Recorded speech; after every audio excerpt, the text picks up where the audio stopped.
Hey, good morning. One of the most common questions that we get is it possible to gain muscle and lose fat at the same time? Conventional wisdom is going to tell you no, it's not. You have to be in a calorie deficit to lose fat, and you have to be in a calorie surplus and strength training to gain muscle. And for advanced athletes, people who have been training a long time, who are close to their genetic potential for lean mass and fat loss, that's true. You kind of have to do one or the other. Recomposition, doing both, is a luxury for beginners only, novice athletes, people who aren't close to their genetic potential. But let's look at some statistics. Of all of the people in the US, only 5% exercise for 30 minutes or more 5 days a week.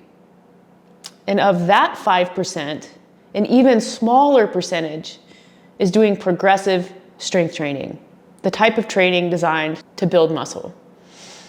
So recomposition with the simultaneous loss of fat and gain of muscle mass, yeah, most people can do that. And if you've worked in a gym, CrossFit gym, strength training gym for any amount of time, this is probably going to align with what you've seen happen with your own eyeballs.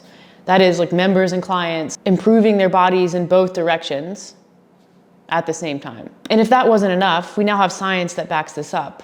In a 2021 meta-analysis, researchers found that recomposition protocols are effective in untrained, overweight, novice athletes. And what's even cooler is a lot of this research was done in women over the age of 50. You know, that demographic of people who have been told that there's like nothing that they can do once they turn 45 or 50 or enter or leave menopause. Yeah, so if you're in that group of people, this research should have you feeling like. And if you're not in that group of people, you should still be stoked, because if we can get older women to lose fat and gain muscle at the same time, historically the most anabolic resistant group of people on earth, can probably get you to do it too. How do you do it? Well, you combine a modest calorie deficit, 200 to 300 calories, definitely no more than 500 calories. That's where you see lean mass completely stop, according to this meta-analysis.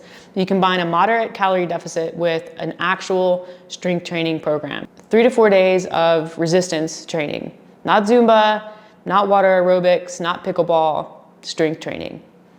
Combine that type of training with a moderate calorie deficit for an extended period of time, and you'll see changes happen in both directions.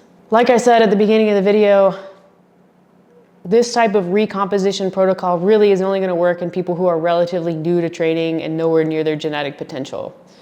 If you've been training a long time, doing CrossFit, strength training, you're going to have to be honest with yourself about where you fall on the spectrum. And even for beginner athletes who embark down this path of recomposition, there's going to come a time where this approach is no longer appropriate for your goals. But we're talking in terms of years, not months. And even when you get to that point, we would argue that a maintenance approach, that is eating enough to support your activity and not manipulating calories and programming up and down, is probably a better approach for longevity and happiness, because cutting sucks. But anyways, can you do both? Hell yeah, you can.